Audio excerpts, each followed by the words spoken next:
March 29, 1992, the Los Angeles area experienced one of the biggest riots in American history.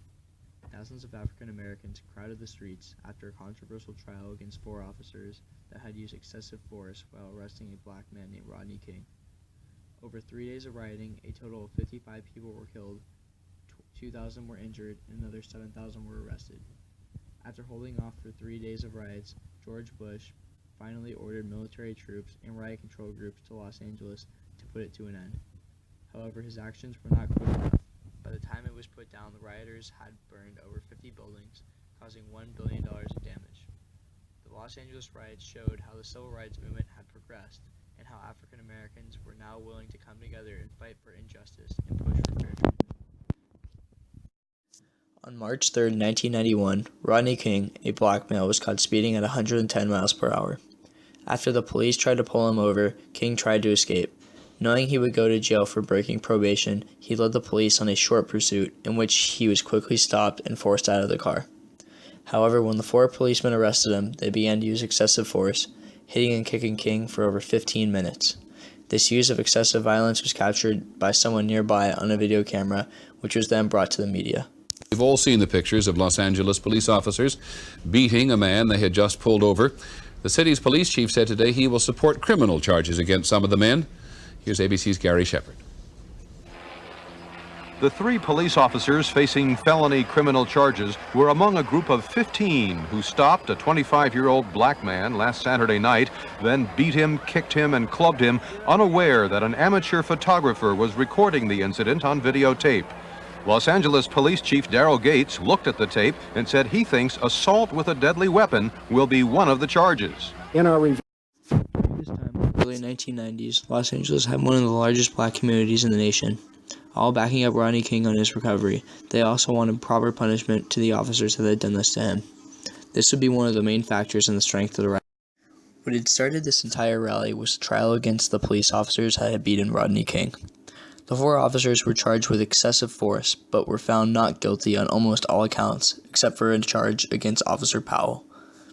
This immediately sparked an uproar among African Americans, mainly because 10 of the 12 jurors were white and none were black. As a result, African Americans began to flood the streets that night in retaliation to the unfair trial of the officers. As the riots progressed, they started to get out of control.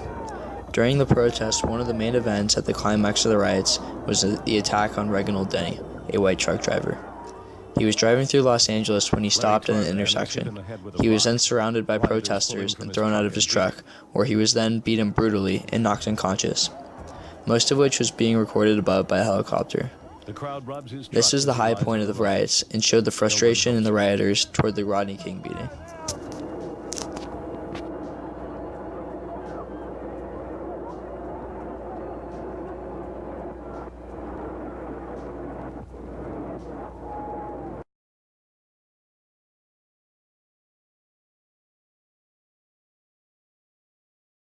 What effect did the Los Angeles riots have on American society at the time? It was a reminder that as much progress as we've made in racial relations in the last 50 years in America, that there were still some important issues to be addressed at that point. What does the LA riot say about how the civil rights movement has progressed over time?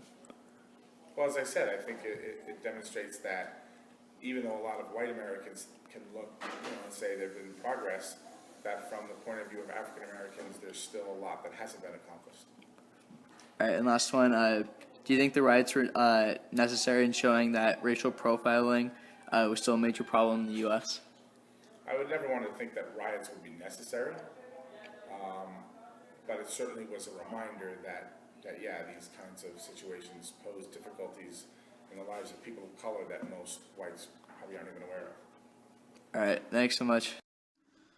Overall, the Los Angeles riots were an important part of U.S. history because it marked a significant point in the U.S. civil rights movement where African Americans were able to speak up about their fair treatment in society. The riots helped begin to put a stop to racial profiling and kept the progression of ending racism going. It also ended up playing a major impact in the following years on police and the court system using racial equality and right to a fair trial.